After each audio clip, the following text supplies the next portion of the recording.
Hi, today we're going to talk about Reflection on the Richest Man in Babylon. It's a book, The Richest Man in Babylon, by George Clason, Clason is his name. I would strongly recommend you read it.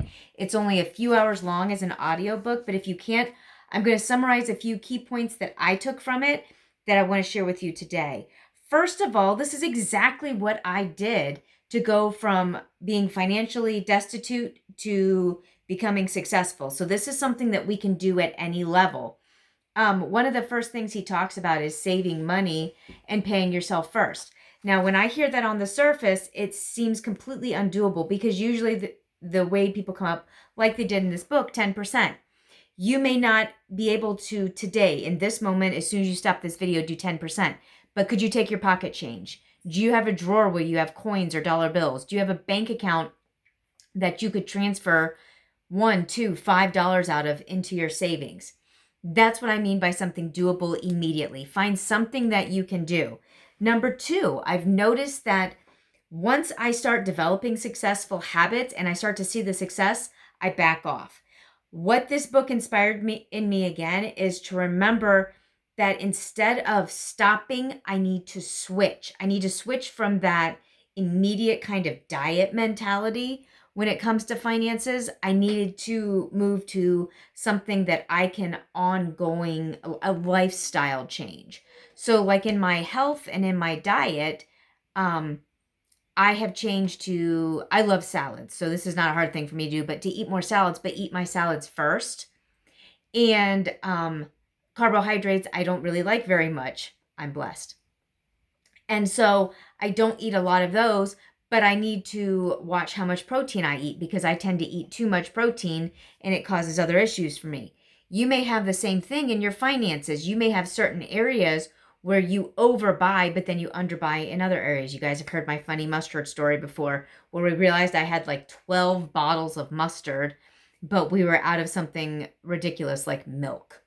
So number three, what I also thought of in reading this book is when I get excited again, I start looking for opportunities. And as soon as I start looking, I find them.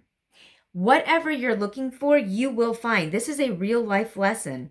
Decide what opportunity you want to find, get ready, and get looking. If you didn't see my videos a couple weeks ago where I talked about preparing yourself with information and knowledge and then start to develop the finances to move into the field you want to enter, this plays in with this, which is so funny because I had not read this book when I recorded those videos.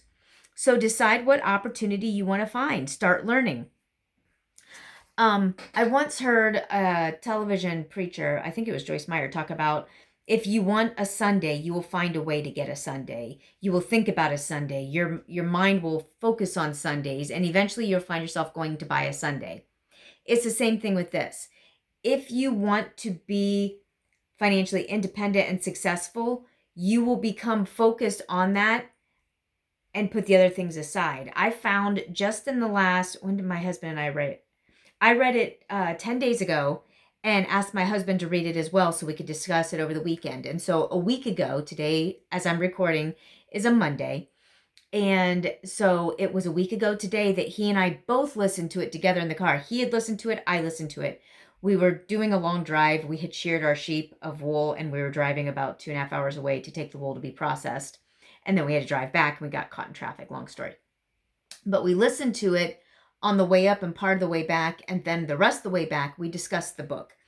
And what we found is in discussing it, we reevaluated our goals and remembered why we did certain things. And with that new focus, we have already cut our spending. I would say like we've saved probably $100 just in the last 10 days.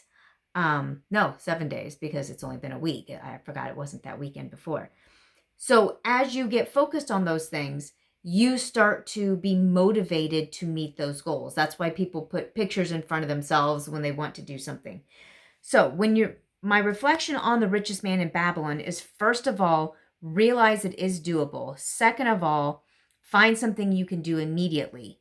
Like I said, transferring $5, setting up an auto transfer every month of $5 from checking to savings.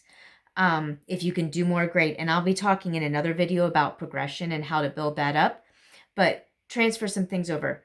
Start to think about things you're interested in, would really like to develop. I've already found 2 businesses I would like to buy in 7 days. This doesn't count the real estate. This is completely different businesses. It's something I've always thought about. And as we talked about it, my husband looked online and literally both businesses are for sale in my town. So I'm looking at financing with people right now. So it's amazing how opportunities appear once you start to look. For you, it may be going back to school. It may be starting a garden. I'm terrible at gardening. I kill everything that's green.